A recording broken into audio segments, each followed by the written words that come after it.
Hello, entrepreneurial empire. Okay, today I am so excited. We have a very special guest today. His name is Alan Olsen. He's CPA, MBA, and founding member of GROCO Advisors. So we're really excited to have him on here. He's also authored a book called My Path, and we're going to hear a lot about all of these things that I just mentioned right now. Hi, Alan. How are you doing today? Good, Jacqueline. It's good to be with you today.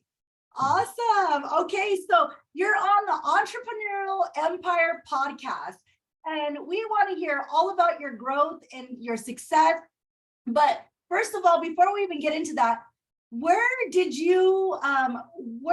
experiences really got you and cultivated to where you are today? Well, I think that's a very good question. So I put a book out this last year called My Path. And it basically talks about the fact that every one of us, as we go through life, our journey will be unique to us.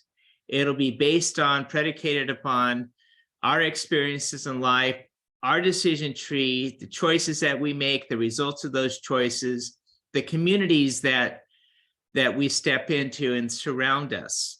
All of those will influence our journey. And there's no right or wrong answer to this, but it'll be a culmination of our life decisions. And at the end of life, we take nothing with us. So what I often do is when I talk about the journey, I said, begin with the end in mind. Stephen Covey brought that out really well. Of what is it that you want to end up with at the end of life? And as you go through and make your decisions, make sure that you're on a platform or a foundation that does not need to consistently change depending on who's in the room. Be true to yourself, be honest, and you'll feel a much greater satisfaction for the decisions that are made and as you go through your journey, because every one of us is going to go through our trials and challenges. We don't get a free pass for that. But those challenges and trials that come to us will be part of our story. So I'd like to first start in today's discussion. I'm going to tell my journey, but before walking into that, last week I was with a group of entrepreneurs that, we spent a whole week together talking about the future of this world, artificial intelligence. We talked about longevity and all the advancements in science that we are going to witness within our lifetime.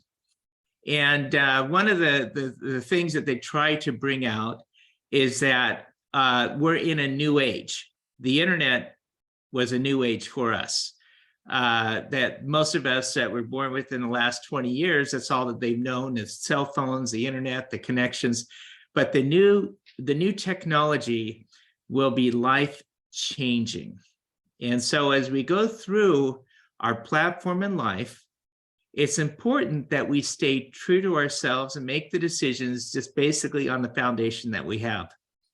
Tony Robbins visited us on Friday or Thursday night as a final speaker, and Tony brought up the following questions. He brought up 3 questions to think about. He says, what do you focus on in life? What is at the top of your mind? Constantly thinking through. Second, once focused, what will it mean? And then the third area is, once you understand what you focus on and what it means, what are you going to do about it? Ooh, and so every one of us, we think about things constantly. And that's really it's really where our concerns are, and what motivates us, what inspires us. And sometimes the concerns are just anxiety and problems. Yes. But if that's the case, then the question is, what are you going to do about it? Yeah, you got to move forward. You got to live your life in airtight compartments, because the anxiety is part of your life decision. And in order to rid yourself of that anxiety and the worrying, put yourself in an airtight compartment and make decisions day by day, minute by minute, hour by hour. but make sure that whatever you're doing, it moves you in a progressive line towards a better life. Sometimes we fall into situations in life, they're not of our doing. We fall as a victim, but nevertheless, one thing that's consistent is we're all mortal, and until it turns over, it's not over. We gotta live through our experience and tell our story. So I want to share with you my story today. I'm going to start at the beginning of my career, right after I graduated from school. I got a degree in accounting, and like anyone else starting their first job, it's like, okay, now that I got a college degree, now what do I do? Now who do I go and work for? And so I was a little late. I didn't really plan this thing through. And so on campus, when the time I had a couple months before graduation, I said, I better go start talking to people about working for them. And everyone I talked to, their organizations only had 3 letters in them, like FBI, CIA, IRS.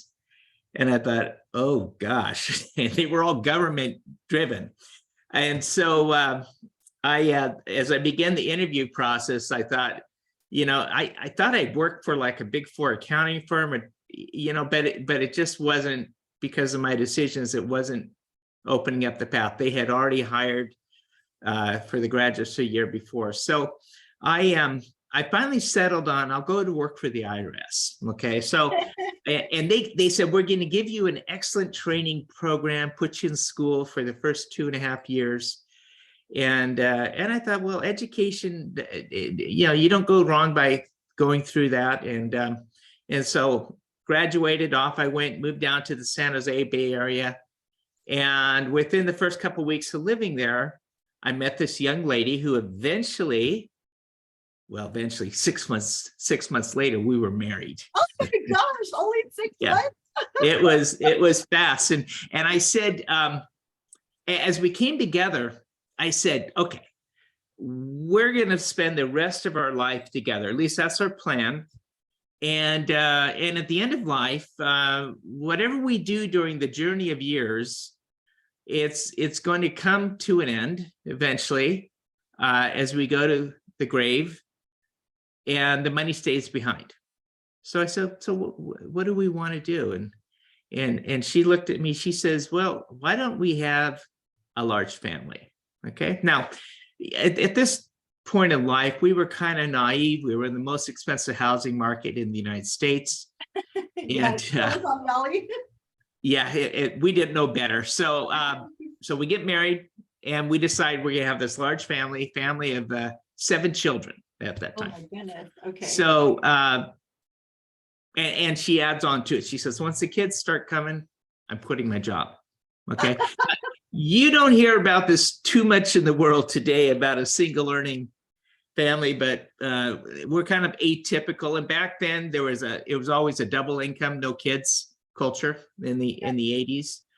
And it still is, especially in the Silicon Valley. Yeah. When the first child came, she quit her job. And I said, honey, I know that we agreed to this, but we're not going to make it. And she looks at me, she says, what do you mean not make it? I said, well, not make it financially. I'm only making $17,000 a year. Oh my gosh, no. And she said, well, now that's your problem, isn't it? And I said, high five. Yeah. I said, well, I guess it is. And she says, no, go problem solve. So I said, well, the only way I'm going to make this is I have to change. I have to change what I do. I have to change what I spend. I have to, take a completely different outlook in life. And so I did. Modified my spending pattern, modified my lifestyle. Rather than go out to the movies, I went down to the park, did a lot more running, and just activities that didn't cost money. And 2.5 years into our marriage, our second child was coming. And all of a sudden, we had been camping out in a one-bedroom apartment, hiding our kid from the landlord so that we Oh didn't, my God. Not you know, Alan but Olsen, yeah. definitely not Alan Olsen. So the second child came, and my wife says, I think we need to get a house. And so I, one thing I did really well is being thrifty or frugal. I invested well, and we bought our first home. I was making $27,000 a year at the time. Oh my goodness. Well, our journey started, and then what happened from there is I actually was approached by my wife shortly thereafter. She says, you know, Alan, she says, you need to quit your job now. I said, well, honey, it's the only job I have. She says, yeah, but when I married you, I wanted friends. And because you're an IRS agent, nobody likes me. So she says, go out and do something else. I said, like what? She goes, I don't know, go be a CPA or something. And I said, well, that's kind of interesting. Maybe I'll try to be a CPA. And so I went out, I got my CPA license. I went over to work for the Big Four. I went from a staff accountant to manager in something like 18 months. Wow. And then in the middle of 1989, during the World Series, there was an earthquake that came, the Loma Prieta earthquake, right during the World Series. So I remember that. Bay Bridge collapses, homes, infrastructure going down, freeways, people, it was a tragic event. And I had been sitting down in the office in San Jose with everything knocked out, not knowing if my family was okay.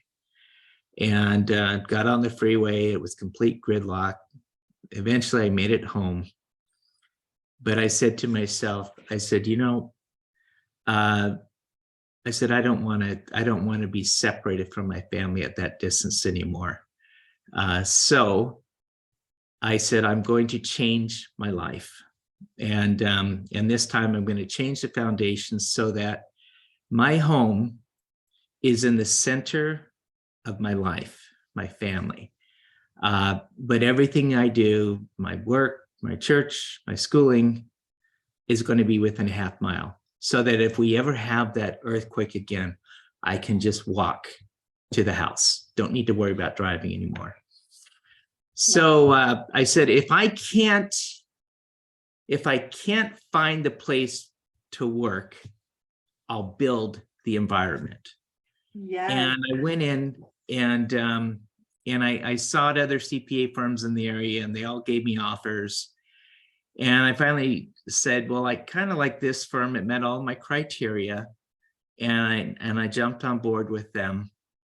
And this little firm had, back in the 60s or 50s, right after World War II, it housed the clients that implemented the Marshall Plan for General Eisenhower, rebuilding economies of Europe and Japan. So these clients were very powerful individuals, very entrepreneurial, and they were actually building the backbone of Silicon Valley, launching new companies, Oracle, Genentech. They launched Google, they launched Amazon.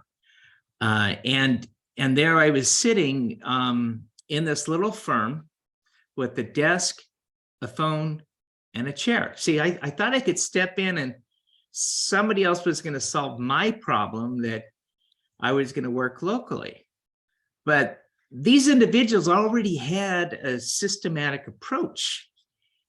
And after a couple of weeks, I walk in there and I said, hey, do you guys have anything for me to do here? And they said, well, maybe. What are you thinking? And I said, it was enough right there to understand I had to be my own entrepreneur. So even though I was going to build a business, I built a business within my job. I became very entrepreneurial. With my desk, my phone, my chair, I began to go to work, and I began to outline what I wanted to do in my journey. And basically I said, I am going to make myself so valuable to this organization. They're going to need to make me a partner. And it's even to go further than that. I one day am going to be the managing partner of this organization because I'm going to be the 500-pound gorilla. Now, that goal in itself, maybe it was a little bit too egotistical, but the reality is I said that to the managing partner during my interview. And where he said, what do I want to do? I knew what my vision was. And I set out, and in spite of all these big client relationships, I was starting from scratch. And I got my very first client. I was desperate for a client.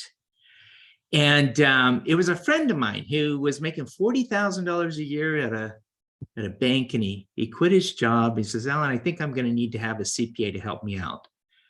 And I said, sure, I'm happy to be your coach. I got all the time in the world.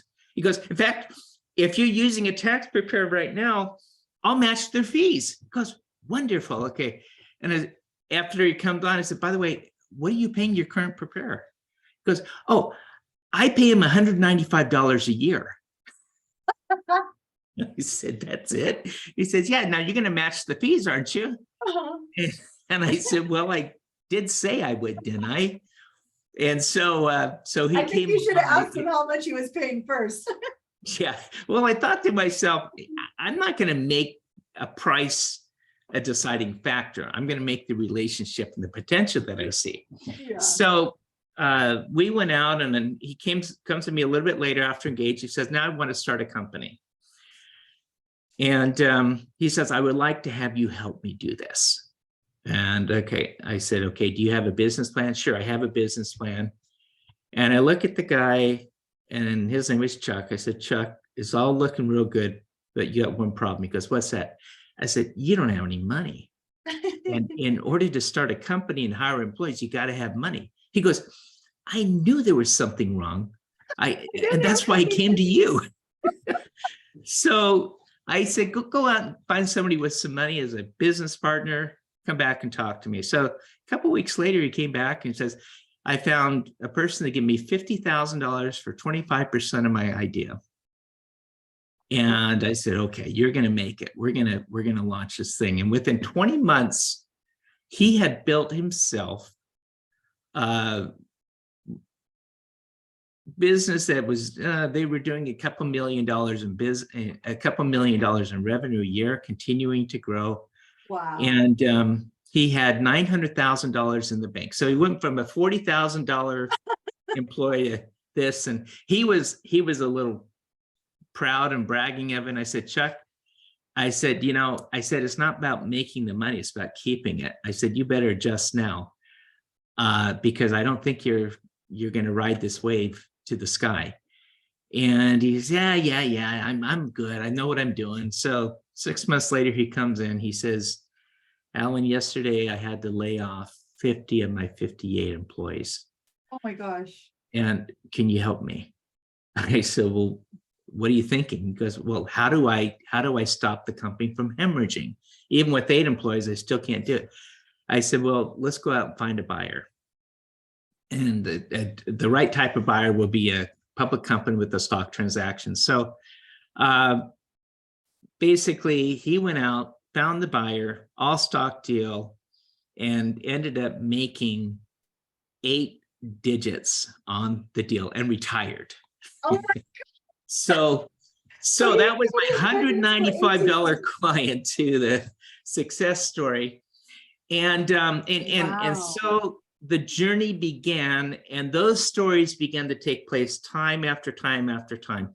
12 years into my journey at this CPA firm, I became the 500-pound gorilla. Having built something from nothing, the founder of the firm came to me, looked at me, because I always told him, I said, keep what you have. I don't want what you have.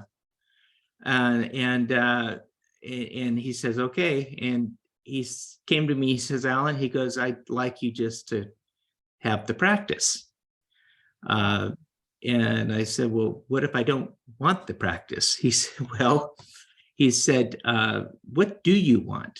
And I said, I'd like to practice with you. I'd like to have you and I together moving through. part of this story too, the managing partner who had first interviewed had just passed away of a heart attack. Oh. And so goes life. And I said, yeah, you're 30 years older than me, but let's do this. And within the first 2 years, me assuming the role of managing partners, we grew by 65%. Now, I bring this back because where I started the foundation, it was never about the money, never about the journey, but now we suddenly found ourselves as the most leveraged CPA firm in the United States. We were getting all sorts of awards, the best of the best, best managed, most leveraged. We had very, very profitable. We were competing with the big four on our metrics, but there was another problem. And what See, was that? I had a goal to get to 7 kids. Oh Okay? no, what kids were you at right now? I was at number 7.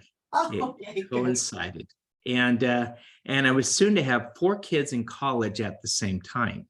Oh no. Now, I thought to myself, 30-year-old partner, I'm carrying the load right now of moving this through, and I wanted the balance in life, the family, and I said,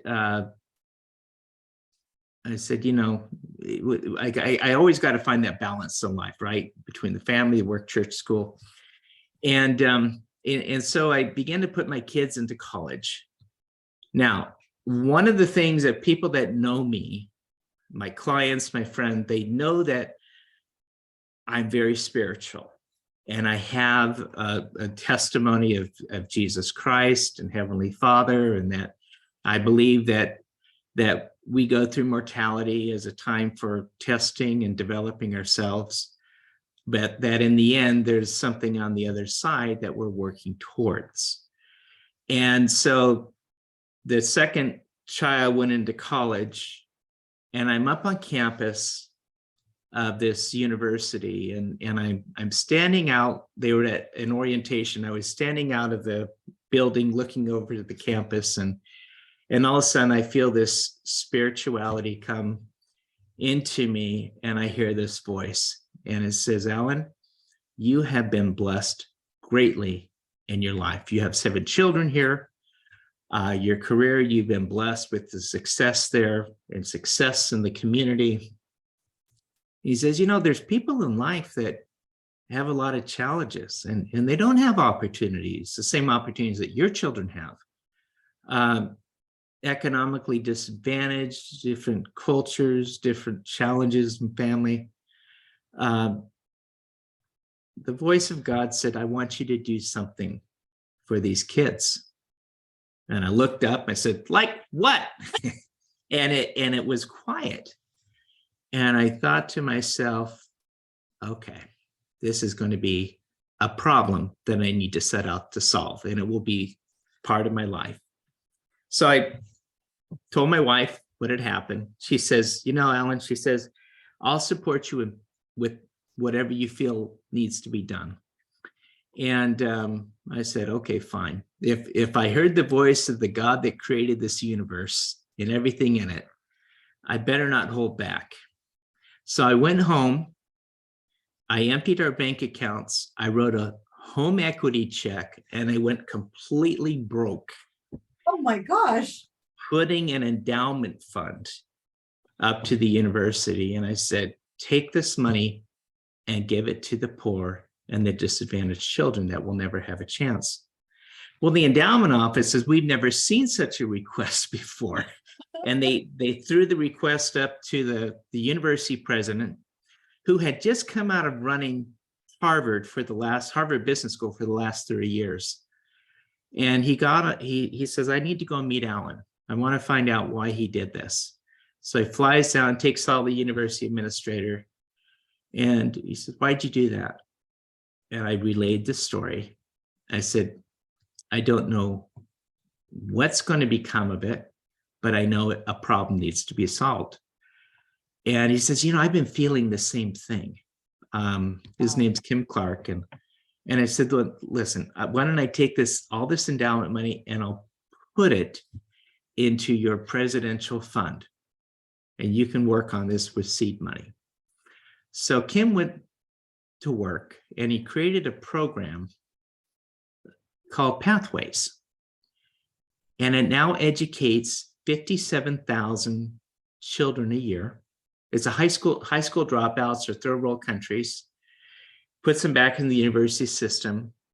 57,000 kids a year. It is taught in 180 countries and offers 49 degrees. And this thing is scaling up. It'll be into the hundreds of thousands of kids. So now I go back. Seed money for Pathways. The seed money, but remember, Wow. I'm going to have 4 kids in college. Yes. So I went You're back. now empty in the bank. Yeah, and I had to tell my kids I'm broke. I don't have enough. And they said, Dad, we'll pull up our grades and get scholarships, and we'll become self-reliant. And they did. And they paid for every single their tuition check, their food, their housing, transportation up there, everything. And I got all of my kids through college on a self-reliant path so that we could bless the lives of others. Now, It was amazing. there's more to the story, but I want to switch this over a little bit. Okay, entrepreneurial visions. Okay. Did I miss the money? It was a sacrifice. It was a complete sacrifice, but it followed into a principle that every entrepreneur needs to put first, and that is exercising faith. I interview in my podcast, I've had over 35 million downloads from my American Dreams podcast, where I've interviewed all of these entrepreneurs, and everyone starts the same way. Every entrepreneur sets out on their journey not to make a lot of money, but they're looking to solve a problem. And as they step into the dark with this idea, with this concept, it requires a lot of faith, a lot of determination, and a lot of insight in terms of getting to where they want to go in their journey. And so when I use this principle of exercising faith, I apply it to both a temporal and a spiritual side. Remember, no one's taken money to the grave. Yes. So as you go through, and I've talked to companies who've sold their talked to individuals who created multi-billion-dollar companies, and they came to me and they say, Alan, I'm not happy. Money is not going to buy my happiness. Exactly. But what will buy your happiness is the balance of life and the stewardship of moving towards causes that you believe in. So the first thing is principle of first things first, exercise faith. Make sure you have a business plan. Make sure that you are surrounding yourself with people that are capable of helping you to implement your vision. No one can focus on money. Money is a tool, but it's not the journey. It's an enabler to get you to where you need to be. Okay. As you exercise faith and apply yourself, you'll be able to then modify your model as you continue to make decisions and move through your journey with the company of, whatever you're trying to set out on your entrepreneurial journey. But I've seen company after company after company start, and the companies that win are the ones that are setting out to solve a problem that some community in the world is looking to have solved. Does that make sense? It does make sense. So I remember about a couple years ago when we did our deep dive with you, and I remember I was going through the questionnaire with you, and you had mentioned something about solving a problem. And 2 years ago when you said that, I took that literally, and that's what I'm doing now, which is solving a problem that's in the market space and the problem that I see, and very passionate about it. So I love that you just said that right now, because it has changed something for me. And I know it's going to change for the listeners that are tuning in right now. So thank you. But yeah, so it does make sense. Yeah, you're welcome. And then also the other thing to think about in the entrepreneurial world, a lot of times the entrepreneur may have an idea and a vision, but as an entrepreneur, most of the entrepreneurs are ADHD and dyslexic, and Yes, I fit that criteria. It's important to have another person inside your organization that will balance you out. It takes two people to scale a big company. Two people. I love that. Not solopreneurship. Two people. Two people working on the same problem together. And there's a thing called, when you start out, you're not going to immediately solve the problem, but you're going to put your arrow in a certain direction, and the problem that needs to be solved is where the roadmap needs to be directed. And then what you need to do as an entrepreneur is you need to continue to find the who is needed to close the gap that's before me. Who do I need to add to the organization, and continue to do that time and time and time again. Yes. There is a friend of mine, and I'm going to share this story. He recently came to me, and he started 3 companies that quickly became unicorns. The first one is a media company. It now has 789 billion downloads. Oh my gosh. What the companies? I'll share it later. The second company has started blockchain, and blockchain scaled. His little company scaled into 100 companies. A lot of people say, "Well, what is blockchain?" And it's a new concept to many, but not to all. And basically, he didn't want to pay the bank fees to wire money to his family in another country, so he wrote a program that allowed him to go direct there, and it changed this world. And so then the third one, he came onto my show right before. He says, "I'm going to set out to find a cure for cancer." He goes, "They have technology that can detect cancer DNA strains 10 years before they appear in the body." He goes, "We should be solving that proactively at stage 1 cancer, not stage 4. And so he set out and he created a multi-billion-dollar company that now has cures for over 35 strains of cancer. Wow. And it's continuing to scale. So after this third one, he comes to me. So he doesn't need money, right? Yeah. He's a problem solver. He says, "Alan," he goes, I found, before I get to the next company, you were there at the beginning of the last one. He says, "What do I need to do? What do I need to work in?" And I told this individual, and I want the listeners to remember, you take nothing to your grave. You take nothing to your grave. What you do in your life matters and is part of your story. And I said, if you're not sure what you do, I said, go before God, draw close to him, and ask God, what do I need to do to be a better person in life? Can you give me some feedback on things I need to work in? If I had to come before you today, how would I do? And ask for that evaluation. And then, and I promise you, if you ask in faith, he'll tell you exactly what you need to do. But I have a friend, and some of the listeners may be out there say, well, but you don't talk about politics and religion. It's taboo. And I said, yeah, I'll tell you what, people that know me, the clients I work with, they know who I am.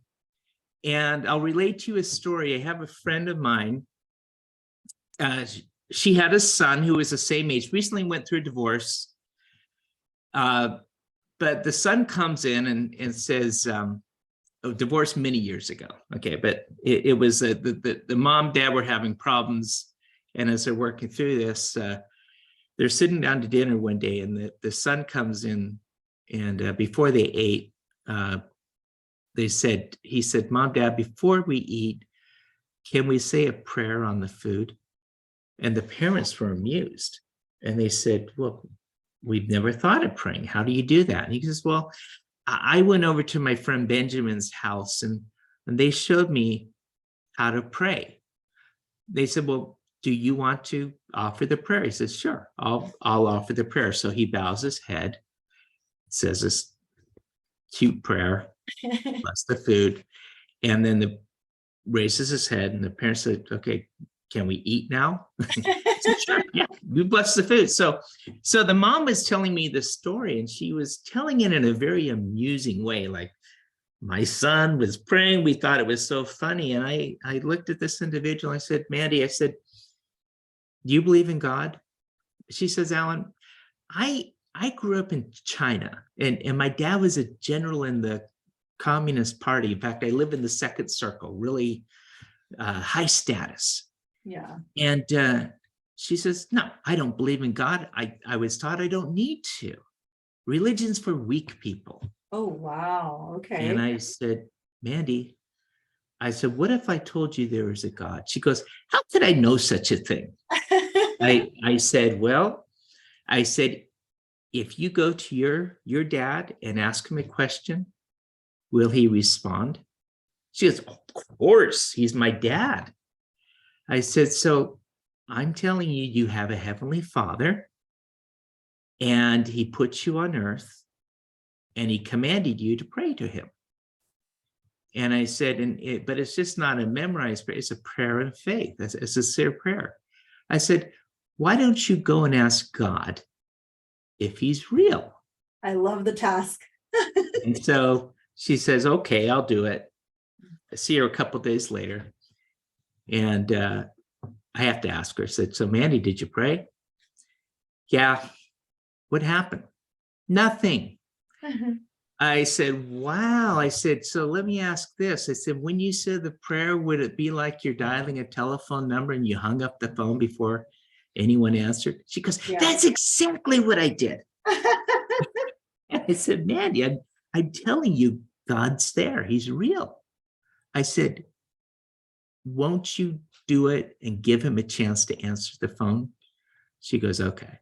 So the second time she went, as she fell to her knees, she fell with a lot of meekness and humility. And she said, Alan, I drew from inside of myself, my inner spirit.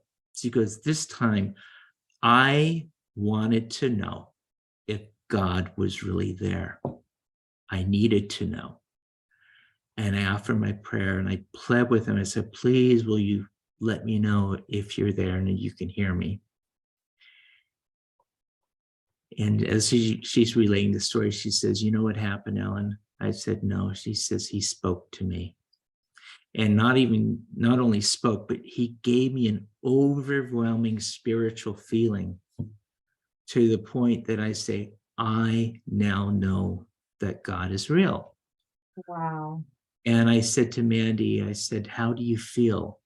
She goes, I know he's there. I said, remember, you can always pray. She goes, but now can you tell me what I'm supposed to do?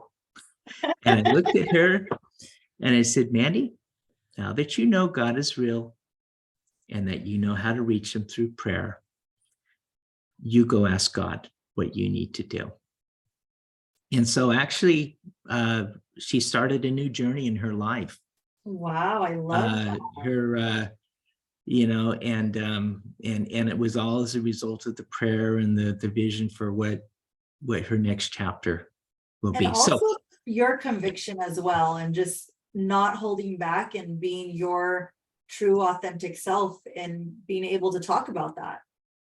I feel like a lot of people reserve they reserve that conversation and don't say anything. As you go through life, be yourself. Have a foundation that when the storms of life come, the foundation is not moved.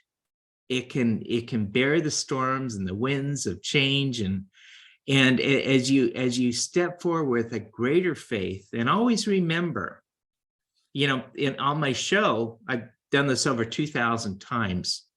I find that there's always a spiritual part to every entrepreneur's journey. And they often say, well, we don't want to talk about this. I said, but isn't that who you are? Yeah. And they say, yeah. I said, then let people know who you are. And so the thing is, it will give greater meaning and greater foundation to life. And as you step forward and you learn more from inspiration from God, he'll make you solve the problems. Yes. But you'll know that you have a lifeline, right? So yeah, no, I love that. That's a great story, and definitely a great opportunity to introduce the ability to go and ask God and introduce that world to her. So that was amazing. So if I measure success in life, I'm less than the top 1% of all the CPAs in the industry, and the people I work with are very successful. But my measurement really in life is about my family.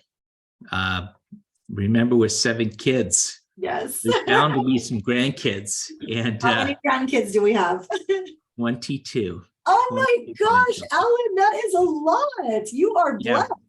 And I only have four kids that are married. Yesterday, my other I have 3 not married, but my son just announced an engagement.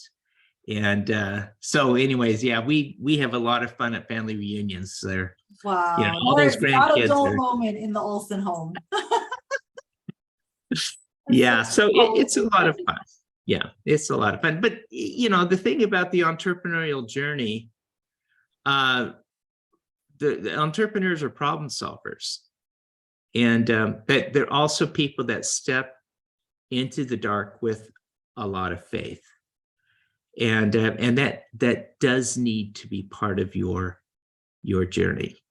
Connecting with people, building communities, delivering solutions to those communities, and it will enrich your life more when you connect with those around you. So I love that. Okay, so I have to ask then, tell me a little bit more about your book. When did you launch it? Okay, this book was launched about August of last year. Okay. Became a bestseller on Amazon, wow. Top of the charts. And I decided that I would give all the money to an education center, to charity. So it sells for the great price of 99 cents. And I thought I could put it up, but it was more about the journey. And you can find it on Amazon. If you put in my name, Alan Olsen, My Path, on Amazon, you can pick the book up in digital form, or they'll print it out and ship it to you for the same price. So awesome. I love it. And I feel like your book is definitely so fitting to just everything that you talked about, and especially for this particular podcast, Entrepreneurial's Journey. So, and really going down that pathway, staying authentic to yourself. But I really love what you say also about being that problem solver and being a stewardship, having that stewardship ability and being able to give back and serve a purpose. And I feel like that's, as humans, that's what we're designed to do, is really serve our purpose.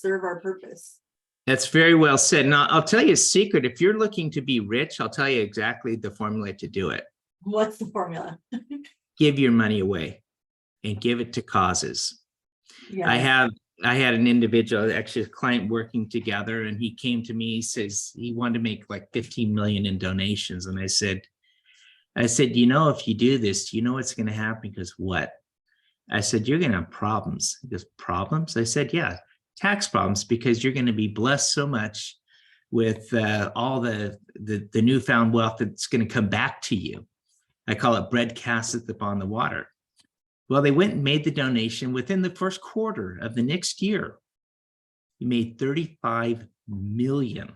Oh my gosh, doubled. And I just said to him, I said, see, you didn't see that coming, did you? He goes, I No. didn't. And I said, well, I said, it's what happens to people who give money away and are charitable with causes. And so, because it's a stewardship, and the more you give, the more you get. And it's not always a monetary blessing. Sometimes it's in wisdom and understanding, but there will always be some type of rewards that will be given to you as a result of stepping out and helping build and better the lives of others. And I love what you talk about having the faith, and every entrepreneur has to have some level of faith and a spirituality, a sense behind them, especially to enterprise something of such a bigger purpose than themselves, right? Mhm. And then definitely having that faith, and not just having faith, but putting it into action, right?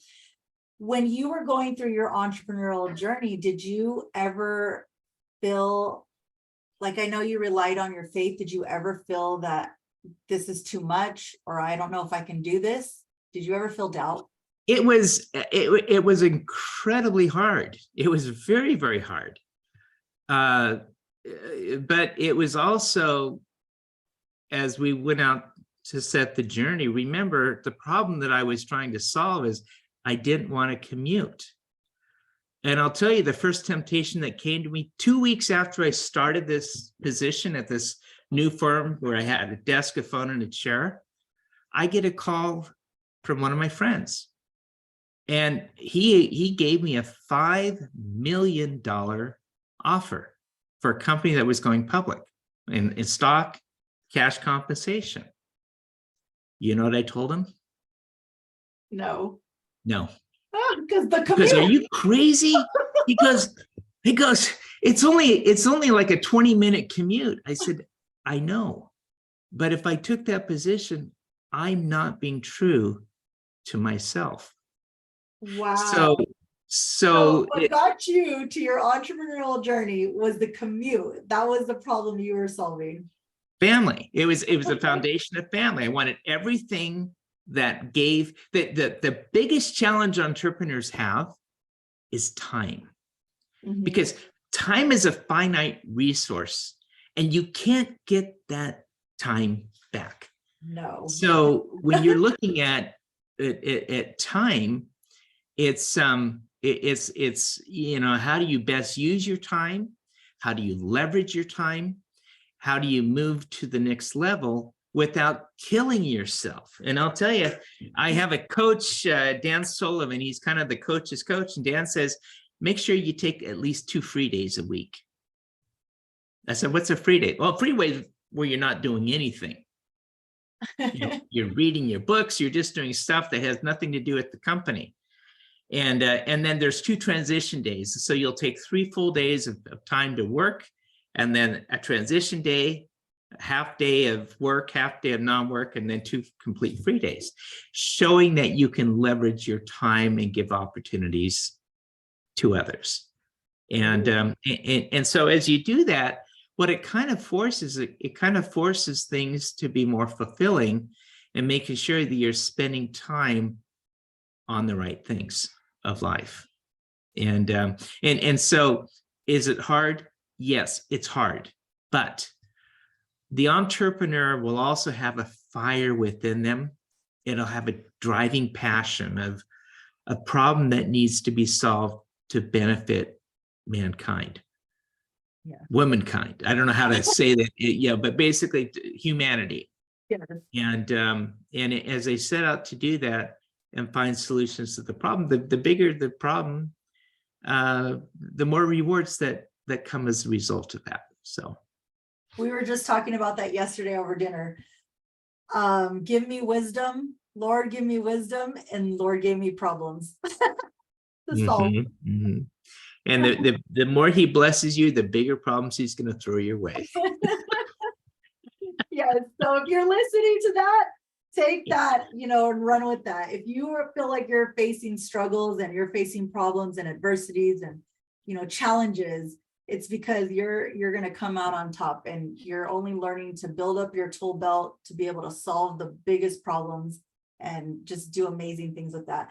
The other thing I wanted to say, Alan, really quick, is that you talked about being the entrepreneur within your job Mhm. role. So, and I feel like I see that so much in people, and people don't identify themselves as an entrepreneur, but they're doing and they're taking action and they're making decisions within their job role at their company as entrepreneurs. They're being self-thinkers, they're being innovative, and they're really taking on that entrepreneurial spirit, but they don't see themselves as that. What do you think about that? Well, I think any entrepreneur, it comes down to building a community. What community do you exist in? Where are your passions? Like, it's if you went into a room and said, how many people like the garden, or how many people like to read books, or how many people, like to spend time riding bikes? Every hand that's raised is representing a different community. So as an entrepreneur, if you're setting out in a field of science to solve a problem, you better be connected into a community of scientists. If you're setting out as a financial advisor, you better be connected into a community of financial advisors that represents what you stand for. If you're working inside of a corporation, the larger the corporation, they break down into different divisions, but every one of those divisions is a community. And so really, when you're setting out to be an entrepreneur, what you're doing is you're setting out to deliver a solution to a community that you exist in. Yes, definitely. I mean, that is very clear and evident.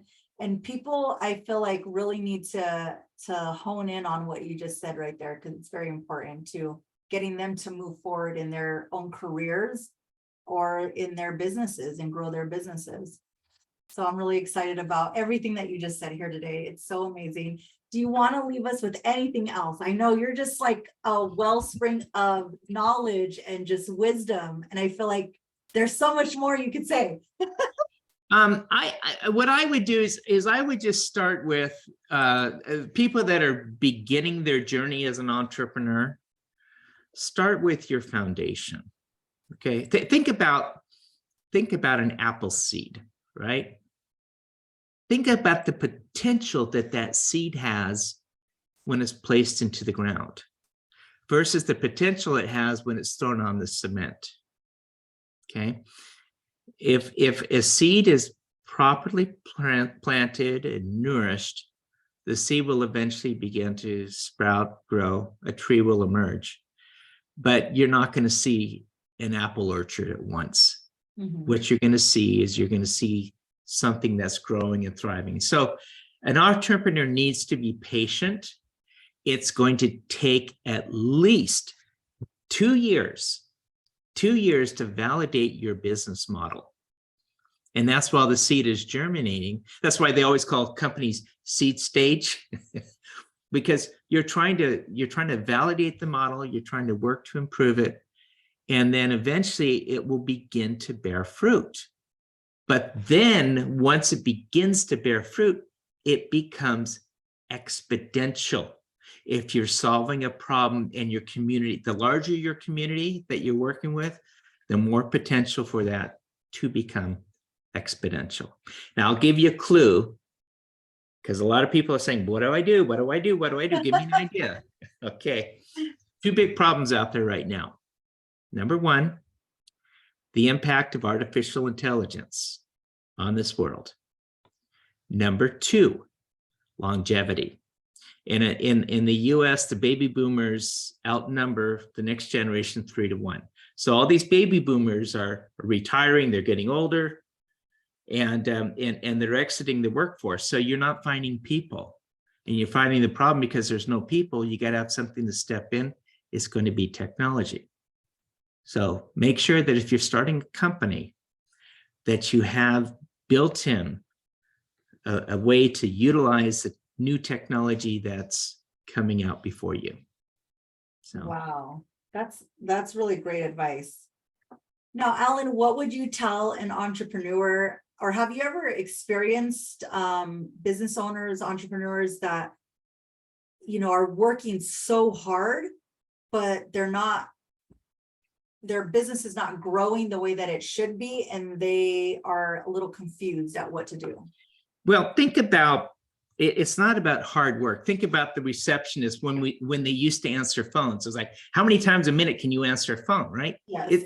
It's pointless. It doesn't matter, right? Put an answering machine in there. Sometimes, it's working smarter. And so if you're finding you're struggling and how do I start? Where do I begin? The chances are you need to reevaluate your foundation and why am I doing this? And whose problem am I trying to solve? If all you're trying to solve is I need a paycheck and I need money in my bank account so I can pay my rent, well, you don't need to start a company. Just go get a job, wherever. But if you're setting out to say, I want to solve a problem that currently does not exist in the world today, and this is how I'm going to go about this. Now, if you're a business coach, think about, where do I get that community?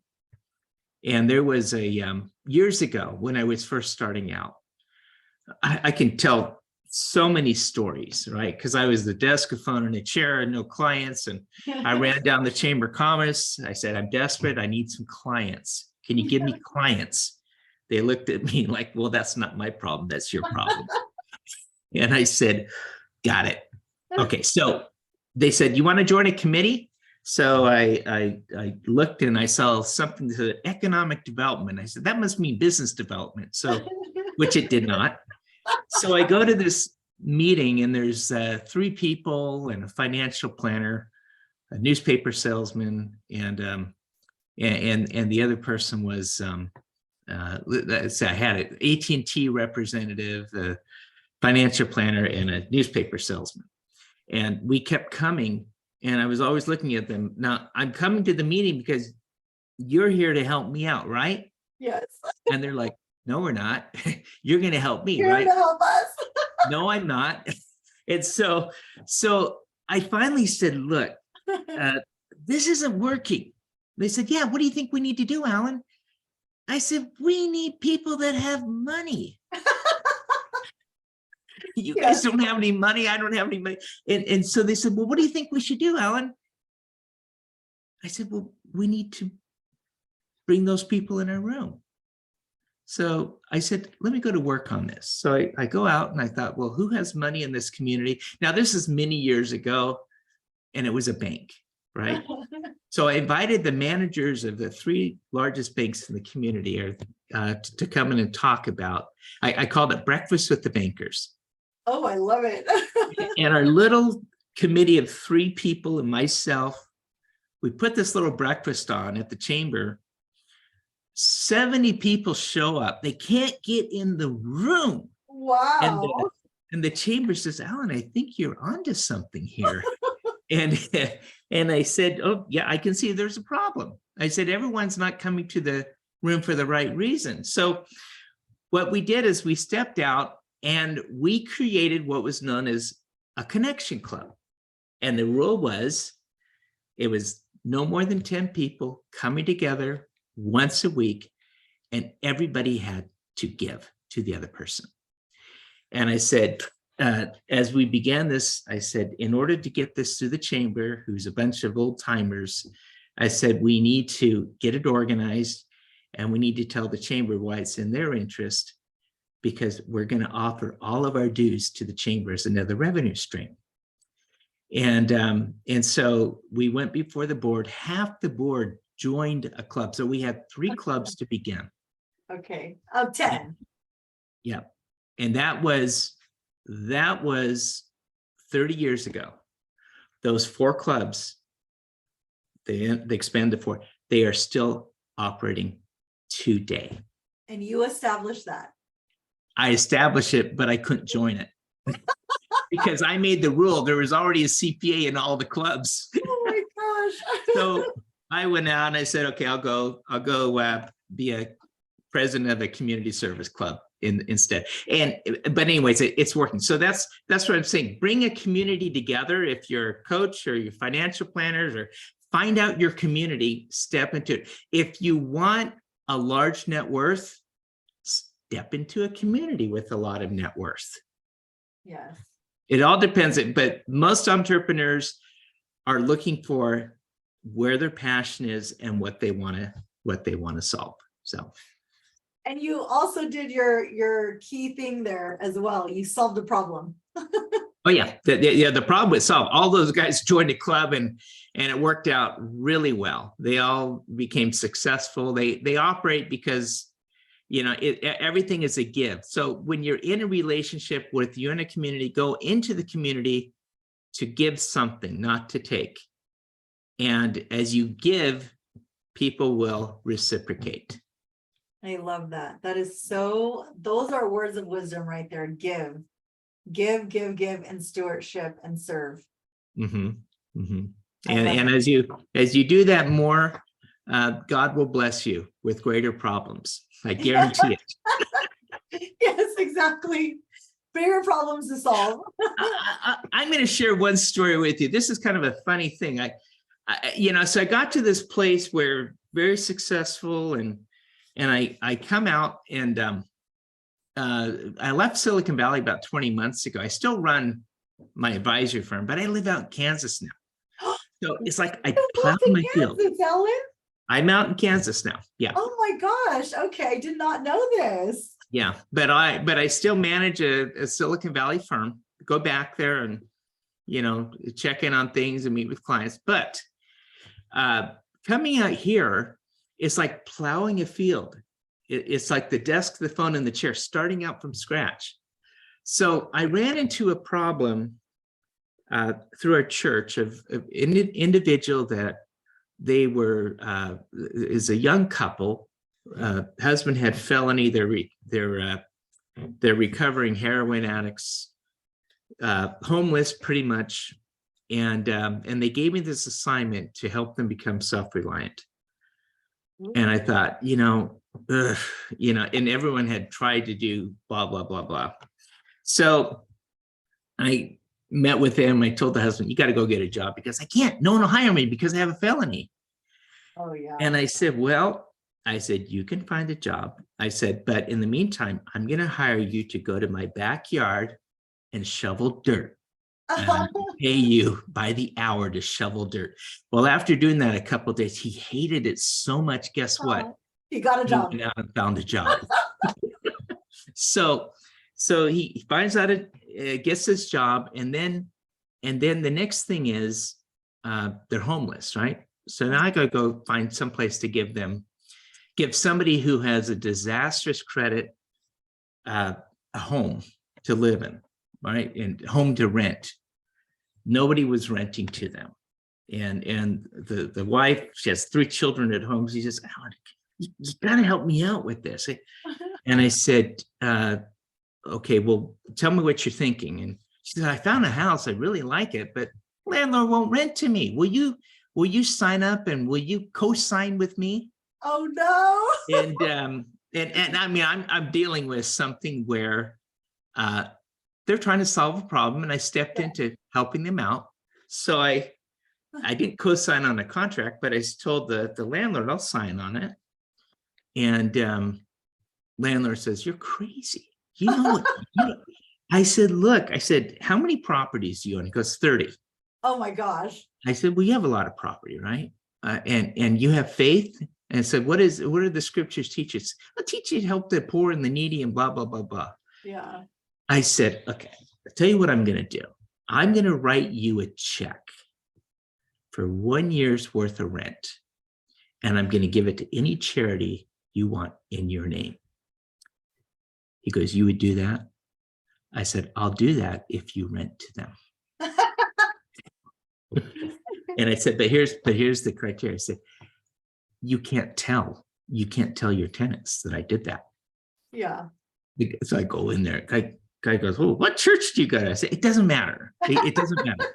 I said, "What matters is we're solving the problem of giving this homeless family a place to live."